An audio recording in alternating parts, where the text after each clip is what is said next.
Good evening, ladies and gentlemen, and welcome. If I could please ask for everyone's attention, if you could also double check again, make sure that cell phones are turned on vibrate so we don't have any interruptions for the highlight of the evening, our keynote address from Miss Ingrid Hönlinger. Allow me to say a few words of background about Miss Hönlinger. She was born on August 17th in 1964 in Ludwigsburg. She's Roman Catholic, married to Siegfried Rapp, who is a professional mediator. And one thing that I have in common with her is that I am also a part Schwäbisch, which I haven't told you before, but my grandparents actually come from the exact region where she's coming from, and also that she represents in the parliament. Ms. Hönlinger, let me begin by maybe talking about her studies, because I think it's relevant also in terms of the perspectives that she's bringing with us with her speech. She studied initially between 1983 and 1989, first law at the University of Passau. She then continued with her law studies at the University of Friedberg. She passed her examination in 1989. And then she was actually working as a lawyer, more or less from 1992 until 2005. She also had her own law firm in Ludwigsburg since 2001. In 2005, she decided to take more responsibility in her life and entered the world of politics. And actually in 2005, she began working with the Alliance 90, the Green Party here in Germany. As I mentioned yesterday, Germany is proudly the first country in the world to have the Green Party in Parliament. So in that sense, again, it must have been a very interesting time also, as Ms. Hönlinger was developing her career in the Green Party.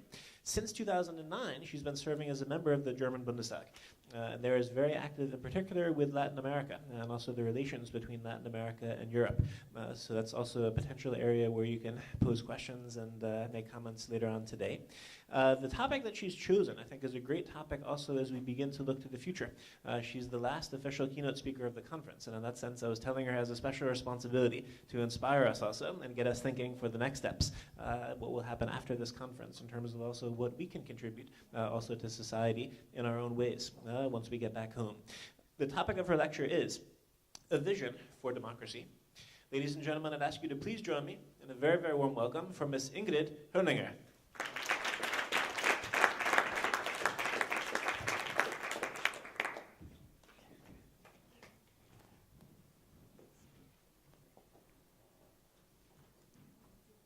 Dear participants of the ICD conference, dear ladies and gentlemen, today is the 9th of November.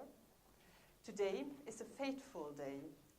This day flags a turning point for democracy both in Germany and the world. As you all know, on the 9th of November of 1989, the Berlin Wall fell. But this is not the sole historic event on this day. Numerous historically significant events happened on this day, which I want to point out shortly for you. First, on the 9th of November 1848, the parliamentarian Robert Blum was executed. His last words were, "I am dying for freedom." Robert Blum's death marks the beginning of the end of the German Revolution of 1848, the end of the revolution that was very much inspired by the French Revolution. Second, on the 9th of November 1918, the so-called November Revolution reached Berlin. After the First World War, Germany was in revolution. On this day, after the resignation of the German Emperor William II, Philipp Scheidemann proclaimed the Republic of Germany from the balcony of the Reichstag. The first democratic republic in the whole history of Germany was born. Third, on the 9th of November 1923, Hitler marched towards the Field Marshal's Hall in Munich and tried to seize power. This beer hall putsch failed, but it also made Hitler internationally known. Only 10 years later, Hitler did seize power. He declared the 9th of November the National Commemoration Day. Fourth, on the 9th of November 1938, Hitler's so-called November pogroms began in Germany. Troops of the SR and SS, the Nazi forces, organized violent attacks on Jewish population all over the country. They set hundreds of synagogues on fire. They destroyed Jewish shops and homes. They slew stabbed and beat Jews to death. In the following time, tens of thousands of Jewish men were arrested and taken to concentration camps like Dachau, Buchenwald, and Sachsenhausen. Fifth and final, on the 9th of November 1989, the Berlin Wall fell. At more or less this time of the evening, 6:53 p.m., the official of the ruling party of the German Democratic Republic, Günter Schabowski, declared the borders open, and he declared it with immediate effect. That was a mistake, as we now know. The ruling party had not planned to open the borders before the next day, but the short and matter-of-fact message already had triggered on an emotional outbreak. Thousands of people surged towards the borders. They opened the way to democracy. I personally recall from this night the people's emotions, their joy and happiness to be able to see again their families and friends from behind the wall after decades of separation. Those were very moving and deep impressions. Looking back on these events of 9th of November, there's just one event that did not end bloody and, however, changed history. This event was the fall of the Berlin Wall. Today we celebrate the 23rd anniversary of the fall of the Berlin Wall, as you all know. Of this wall, there's almost nothing left. You might know the East Side Gallery in Berlin-Friedrichshain, where you can still see some parts of the wall displaced nicely along the river Spree. The East Side Gallery is a reminder of the wall and the victims shot at the inner German border. But with its colorful painting, it is now also a message of hope and peace. If you go into the souvenir shops in Berlin, and I expect a few of you have seen this, you can even buy little pieces of the Berlin Wall to take home.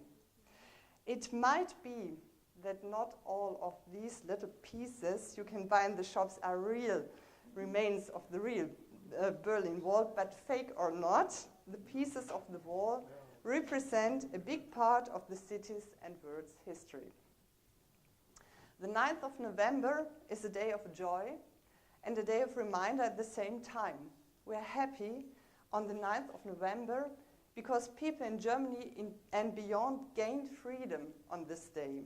But we also remember the attacks on freedom and democracy which happened on the very same date. In the view of the Nazi pogroms today, the 9th of November is not a national holiday in Germany. After the fall of the wall, it took over a year until the formal reunification of Germany on the 3rd of October of 1990. This is now our national holiday. In the memory of all the historic events on the 9th of November, it is not just important, but a responsibility to all of us to stand up for democracy and its further development. 1989, when the wall fell, it was not only a turning point in German history, nor is the historical impact of this year limited to those nations that were directly involved in the Cold War on either side of the Iron Curtain. During the Cold War, the real battlefields had been other countries. The war in those countries had been far from cold. Hot, violent battles raged in Asia, Latin America, and Africa. We all know, for example, Vietnam served as a symbol of ideological polarity. A terrible war was fought between the north and the south of Vietnam, backed by either the communist or the anti-communist forces. Many other countries also saw massive and systematic human rights violations of grotesque forms. People there experienced a bitter state of terror. They saw friends being killed by armed forces, children who were taken away from their families and neighbors who suddenly disappeared. Fear kept society oppressed for a long time. Africa, America, Australia, Asia, Europe, including Germany. Every nation needs to face similar and yet different challenges after times of war, dictatorship, or other situations of grave human rights violations. There's no one fits for all solution. But one of the keys to constitutional democracy is the implementation and protection of human rights. A very positive effect of the end of the Cold War was the possibility to advance the international human rights system, a human rights system without borders. The changes in the world made other new alliances possible. The years after the Cold War were very good years in terms of the international development of human rights. The United Nations became more active, more international human rights conventions were agreed upon, more and more human rights organizations were established. Unfortunately, the attack on the World Trade Center on September 11, 2001 marks another change in the perception of human rights. In the name of security, states started ignoring human rights which had been established to prevent people from cruel and inhumane treatment. Human rights which had been one of the greatest achievements since the end of the Second World War. Human rights which bind each and every nation. Guantanamo has become the keyword for the scandalous human rights violations in the name of war against terrorism. And I want to express my hope that the Guantanamo Bay detention camp will finally be closed within a short time. But I do not just want to name Guantanamo here. I also want to mention the counterterrorism laws that at least 140 states have passed. Some of them violate the basic rights of suspects and are simply used for politically motivated purposes. All human beings are born free and equal in dignity and rights. This is not my own invention. I just quote the first article of the Universal Declaration of Human Rights. As long as basic human rights such as the right to live, the prohibition of torture, or the protection from unlawful arrest are not granted, democracy remains weak. Human rights are not negotiable, ladies and gentlemen. Let me turn back to the actual democratic situation in Germany now. Since the fall of the wall, the city of Berlin has undergone many changes. The city became the capital of Germany, the parliament, and many federal ministries moved to Berlin. Without the fall of the wall, it is unlikely that you all would be here today. I would not be standing here today, even less likely I would be holding a speech like this on democracy here in Berlin today. After the wall came down, people in East Germany welcomed the democracy because it was a new, real possibility of choice. Today, the Federal Republic of Germany is, as a whole, a democratic state. Today's Germany can learn on the democratic awareness of its people, can lean on the democratic awareness of its people. In Germany, we now have the best constitution we ever had, our Grundgesetz, and we have the best political system we ever had, our democratic system. Today, there's a new generation of grown-ups in Germany who know the Berlin Wall only from history books. Today, society has changed. Germany has become a country where everybody can work their way up, no matter the nationality, the ethnic or social background, the religion, the sexual orientation, the age, or any kind of disability. But I have to admit that this way up is easier for some than for others. Unfortunately, there's a linkage between social advancement and social background. The personal development of children depends to a large extent on their social background. Our challenge now is to annul this unfair and unacceptable linkage and to allow individual development regardless of the respective background. Germany today, especially in Berlin, is a diverse country with diverse ideas. Cultural diversity within Germany is Germany's cultural bridge to the world. It needs room for development. Nowadays, democracy faces new challenges. Democracy in the 21st century cannot stay the same as it was during the days after the Second World War or even after the Cold War. Democracy is neither static nor a project that runs by itself. And democracy does not come from nowhere. Democracy is not carved in stone. A look at the turnout of voters in elections proves that there's a permanent decrease. At the last national elections in Germany that took place in 2009, 30% of the possible electors did not vote. And if you look at the election rates for mayors, the participation rate is even less. That shows every day we have to work on the democratic progress. No progress if, like it is in science, a regress. We have to reformulate democracy to develop it. Our challenge now is to rethink our idea, our vision of democracy. My conviction is we have to fight for a democracy wherein people can really take part in decision-making processes. I do not want a democracy of spectators. I want a democracy that is active, that is alive. Confucius said, I quote, "Tell me and I will forget. Show me and I will remember. Involve me and I will understand." This old wisdom is still true and has not lost its relevance nowadays. It is important to enhance the possibilities and means of participation for every citizen in Germany and the European Union and worldwide. We all know from our personal experience only the one who participates, who is involved, really understands.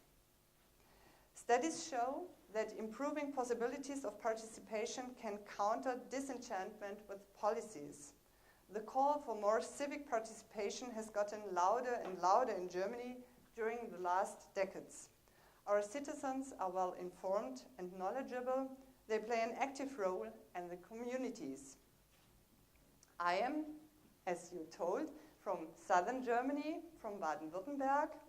Maybe some of you have heard about the conflict in the capital of Baden-Württemberg about the new train station Stuttgart 21, Stuttgart 21. A huge new construction was planned. The existing train station was to be reconstructed as an underground train station. One idea behind this project is a quicker train transport. The other idea is to get more land to build on in the center of the city. This project was planned in accordance with the existing laws and democratic rules. But among the population, there were many doubts about this very expensive project. Many people in Stuttgart and beyond thought that the money would be better invested in other infrastructural projects of public transport. They didn't believe that going by train will increase in speed. They feared that the works that are necessary for the underground train station will put the underground mineral water sources that exist in Stuttgart at risk. Massive protests had arisen among the citizens of Stuttgart and beyond. And when I talk about protesting citizens, I talk about common people like you and me. I talk about lawyers, bankers, housewives, or pensioners. These protests astonished the whole German Republic. What can we learn from that? I am convinced that today big infrastructural projects cannot be planned without early and real participation of the people concerned. If we plan big projects, we have to inform the population in a transparent and open way to give them the opportunity to participate in the planning process. We have to make it possible for them to talk about alternatives, to discuss with the administration about the benefits and prejudices that follow an infrastructural project. Civic participation creates acceptance. The participative planning process makes a new administrative culture necessary. It must become natural to the administration to inform the people concerned about big infrastructure projects before the construction begins. Letting people participate must go without saying. At the University of Ludwigsburg, my hometown, a new study course for future mayors and administrative officials has just been established. It is named Civic Participation. This is an important step to a new generation of planning procedures. The complex civic participation will also play a major role when we talk about the energy turnaround in Germany. You all know that we want to replace nuclear energy with renewable energy. Therefore, we need a lot of decentralized energy plants like wind energy parks. We also need electric infrastructure in order to transport the energy from the energy plants to the places where energy is needed. I'm convinced that we can reach the ambitious aim of the nuclear phase-out and the energy transition only if we let the people concerned participate in the planning measures. It is also time for implementing more direct democracy in Germany. In Germany, the people can initiate referenda at community level and at the level of the federal states, like in Bavaria or Berlin. But at federal level, direct democracy does not exist yet. My political party, the Greens, have demanded direct democracy for years now. Of course, direct civic participation is a supplement to the parliamentary representative system of our constitutional democracy. It is not to replace the existing system. Why does direct democracy not yet exist at the federal level? In Germany, the implementation of direct democracy requires a constitutional amendment. So far, we have not found the majority in the parliament for such an amendment. I accept this majority decision, regardless of my own opinion, as a result of democracy. But I am confident. Germany has changed a lot in the past years. German society has become more diverse and more international. German society has become more open, even regarding direct democracy. Living democracy is more than a trip to the ballot box every 4 years. In a living democracy, we want people to participate in the decision-making process, to make their own decisions on matters, not only during the elections. On the European level, the year 2012 has brought many dreadful news, but there are also good news. Since April 1st of this year, every European citizen has the possibility to propose a European Citizens' Initiative. The European Citizens' Initiative allows European citizens to participate directly in the development of EU policies by calling on the European Commission to make a legislative proposal. One proposal now is one against the privatization of water supply and deliverance, for example. With the initiative, the European integration is brought nearer to the people. With the European Citizens' Initiative, the European Union has established the first cross-border instrument for citizen participation in the world. It's the first one in the world across the borders. The effect coming with such an innovation should be recognized far beyond the borders of the European Union. EU citizens can not only elect the European Parliament every 5 years, they can also directly be part of the European policy. This initiative is a step in the right direction, but this is only a first step. More possibilities for direct decision-making within the European Union should follow. We actually have a democratic deficit in the European Union. The actual way of several states' management on the euro crisis is met with refusal by a major part of the population, and we are missing acceptance among the people. That is not only because of the factual content of the decisions. People rather get the impression that profound decisions are made in a centralistic executive way without their consent and without consent of the democratically legitimated national parliaments. Government decisions are made behind closed doors. The community is not involved in the decision-making process. The European debt crisis could turn into a European legitimation crisis, which could be at least as fatal as the debt crisis. To prevent such a legitimation crisis, democracy in the European Union has to be strengthened. This debt crisis should be seized as an opportunity to cure the democratic deficit in the European Union by strengthening the rights of the European Union and the national parliaments, establishing European parties as well as transnational lists for European Parliament elections.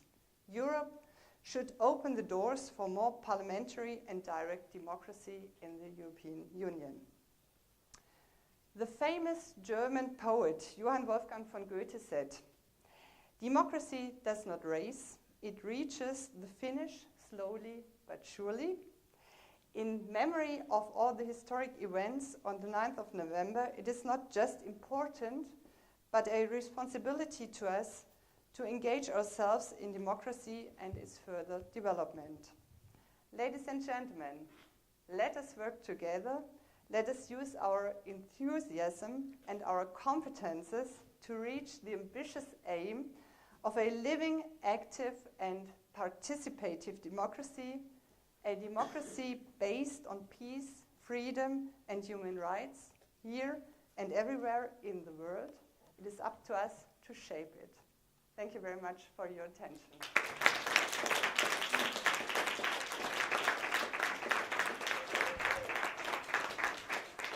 Thank you very, very much, Ms. Hönlinger, for a very thought-provoking presentation, which I think brings together many of the themes that we dealt with this week in terms of democracy for Germany, but also perhaps in other places of the world.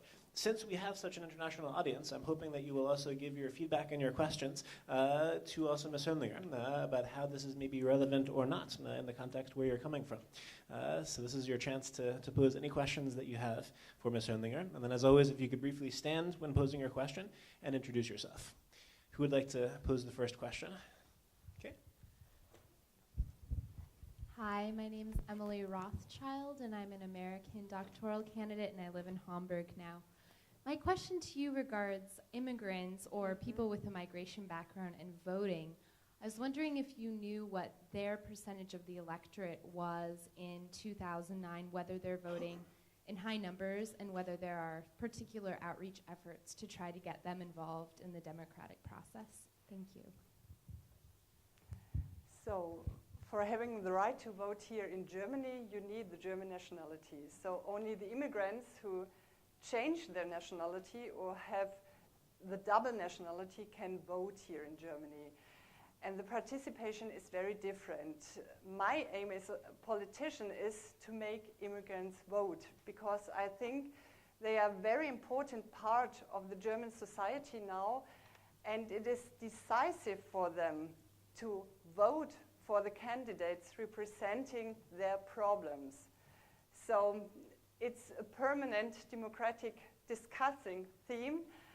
When I came here, I talked to the taxi driver who has got Turkish Wurzeln, Turkish roots, and I asked him, "Do you vote here?" And he said, "Of course, since 10 years I have got the German nationality, I do it, but I would wish that I could keep my Turkish nationality in order to have my home in the two countries."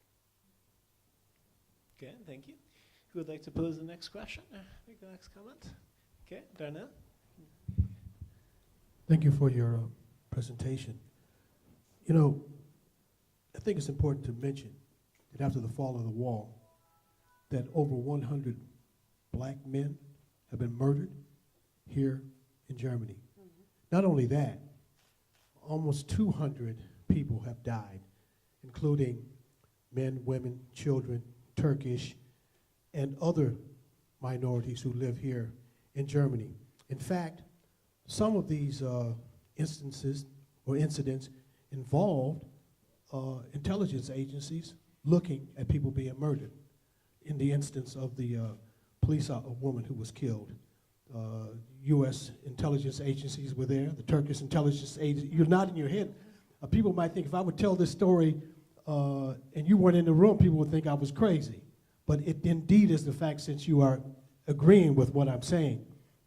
So I think that, and I understand that when you made your presentation, you were mindful of that, and you not mentioning that was not a question of you trying to hide it or cover it up, but it just wasn't mentioned. So when we talk about a vision of democracy for some people who have gone through great expense and danger to even get to Germany, to come here and then be murdered by some elements, some neo-Nazi elements, some right-wing fascist elements in this country, I think that it's important to point that out.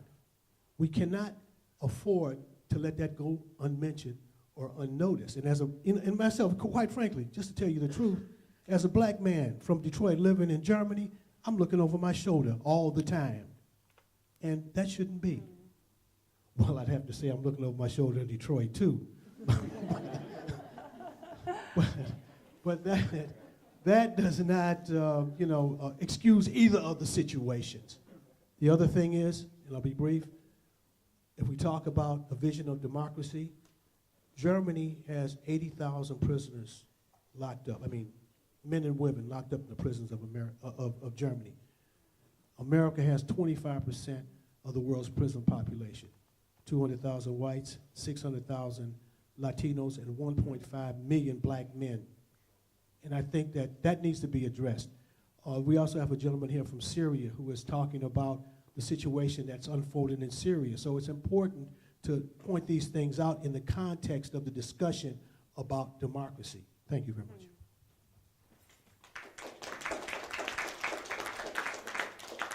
You are completely right.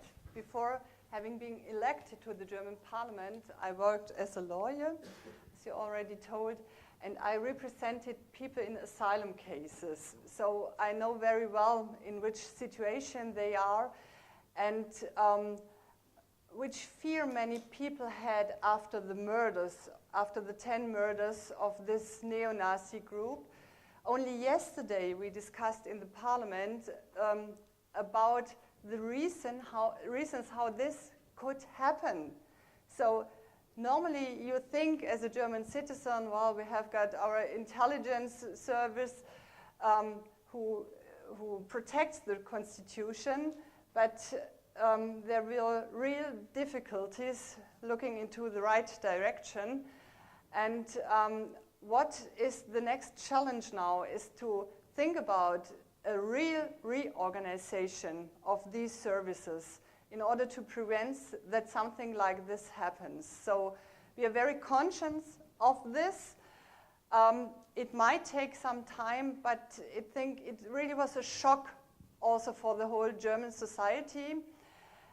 And what we have to learn as well is that we have to do everything in order to prevent discrimination, racism here in Germany, which still is a problem. There's some hidden racism here, and it's a big challenge for schools, for kindergartens, already to start to teach people that it is normal that people have got different colors, different religions, that they come from different countries. It's a permanent fight for a good society. Thank you for that. I see another question here in the front. There we go. Use that one. Ladies first. Okay. If you could stand also and briefly introduce yourself. Hi, I'm Magdalena Kirchner. I'm from the University of Heidelberg, and this is why I know the debate about Stuttgart 21. When it was coming up, I was teaching democratic thought at Heidelberg University to my students, and we also had a debate about the Greek case, the Greek crisis, and the reluctance of German taxpayers or public opinion on giving money. So also the protests against Stuttgart 21 represented the public opinion was totally disagreeing with the parliamentary decision. So to be provocative, you were lucky that the Green Party was at that time in the opposition in Baden-Württemberg, my state. But how do you feel as a parliamentarian if there is a sense in the society that parliamentarians do not represent the opinions of the people and the decision of the parliament are not seen as legitimate anymore? I discussed this with my colleagues and also with colleagues from the parliaments of other countries. And the impression we have got, if we personally talk to the people in our districts, we find a lot of estimation of our work. But what is difficult is the picture of politics in a total. So for me, it's important to keep in contact with the people. This is why I stay the times here in Germany when we have got our sessions in the Bundestag, but I go back to Ludwigsburg when there are no sessions in order to keep this contact. And I always try to keep my ears open to look what Abgeordnetenwatch, for example, asks and so on. I think there are channels we can use, but we always have to be very conscious of this problem. Because it's very, for me, it's very important that society trusts in its representatives. Otherwise, it's very difficult to live together. The danger is that the society falls apart in different pieces, and I try to avoid this. So thank you very much for your lecture about democracy, and we highly appreciate it. But for the democracy, we have to come back to the Orient in Syria now, where it's a country of slaughter, and I have been just addressing my friends that European Union showed no initiative, and they have never initiated towards Syria, where the slaughter is taking place every 1 minute.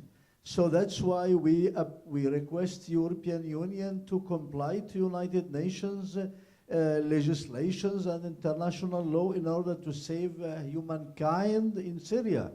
And we have met so many members of the parliament and so many journalists, and we requested them, and we asked, why didn't you take some measures or press your government and so on in order to take to have more fruitful stand against the killing in Syria? So they were talking about the Middle East as a fanatic area, and about terrorism and the backgrounds of Iranian Sunnah Shiite conflict, and that they are very worried about Hezbollah policies, and they are very worried about Israel, and if they will get the risk to intervene in Syria, they will have the Hezbollah reaction against Israel, and so on. That's why we have never seen such reaction in Libya when they invaded Libya, when they invaded Serbia, when they invaded and occupied Iraq. And we have just reported that Iraq, after American conquer or American occupation, has transferred into an Iranian emirate now.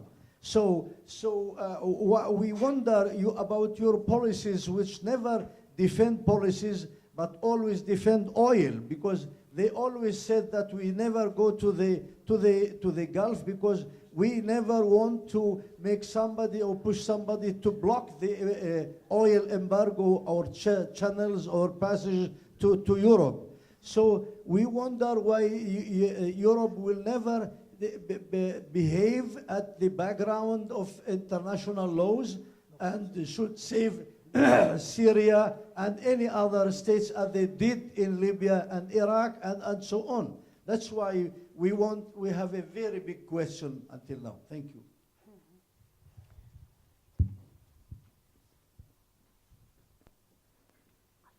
What happens? Yeah. Syria, or? Well, I can respond to you. as I understand you, you want the European Union to attack. No. So what do you ask us for? We just requested them for non-fly zones in order to keep the civilians who are launched by heavily attacks, by artillery, by helicopters. We would just wanted to stop the Syrian air forces, Syrian regime air forces, not to kill civilians and not to attack civilian infrastructures. This is one. Two, to take a decision in Security Council as it did for Serbia, Libya and other places. So we are member of the international community and we were founders of Security Council, General Assembly and UNESCO and so on. You have to look about, you have to seek a solution for Syria and it's not me. I forward questions, I forward requests, but it is not me who will find and create solutions. It's Europe, it's United States, it's General Assembly, it's Security Council, it's the modern liberal world. It's not me. So why do you submit to the pressures launched by Hezbollah and he sabotaged Europe now? I don't want to interrupt, but we should try. I don't want to, because I think there were some other questions as well. I think we should conclude if possible. Maybe a brief response if you'd like. If not, I know there are many other questions as well. So I understand very well the worries you tell me. I'm a member of the Commission of Human Rights, and we discussed a lot of times about the situation in Syria. We ask the representatives of our government what they are doing, and I can tell you everything within specific measures they are doing on the diplomatic level. A further step seems to be dangerous, and this is the thing what they are thinking about. And if you talk about non-flying zones, how can you guarantee this? You need somebody to guarantee non-flying zones. So this is really a difficult problem, but we always know what happens in Syria, and what is one of the things I ask my government is to be open for refugees from Syria, because it is, in my eyes, it's not possible that all the other countries around Syria take so many refugees, and Germany is so strict with that. This would be one first step for me to do this. So thank you very much. I think we do have to give the chance. There's one more question. If I could ask you to please respect us. We don't want to go off on too much of a tangent, but it's obviously a very important issue, and we're grateful for you for having raised that. I think we do, since we are behind schedule, we'll allow for a 30-second question, if it's brief, and then we'll move to the interview. Please. Hello. Better? Yeah. I'm Dante. I'm coming from Greece. I suppose that you know that a few months ago, during the elections, for the first time in the history of Greece, a fascist party entered the parliament. And most probably, I expect that in the coming European elections, actually, they will enter the European Parliament as well. And we're talking about a party who actually celebrates Hitler as well. And I just wanted a quick comment if the German Parliament is aware of that, and what's your thoughts on that, and if you actually have some policy on that, if you're discussing it at least. We are discussing it already since other populist parties entered the parliament, for example, in the Netherlands. So it's a problem we have got in Germany, but it's a special in Europe, but it's a special problem in Greece. And for me, as a Green parliamentarian, it's decisive to help Greece in this crisis, because for me it's very important that the European Union keeps together. And what makes such a party come into the parliament is the problem that the people don't have hope anymore. And our job as Germans and the rest of the European Unions is to give them back this hope. And then we can continue together, hopefully. Ms. Hönlinger, we've actually prepared a number of questions ourselves for you, so if you would still allow us, we'd love to do a brief interview just on the stage over there. Before we move to the interview, however, I'd like us all to be...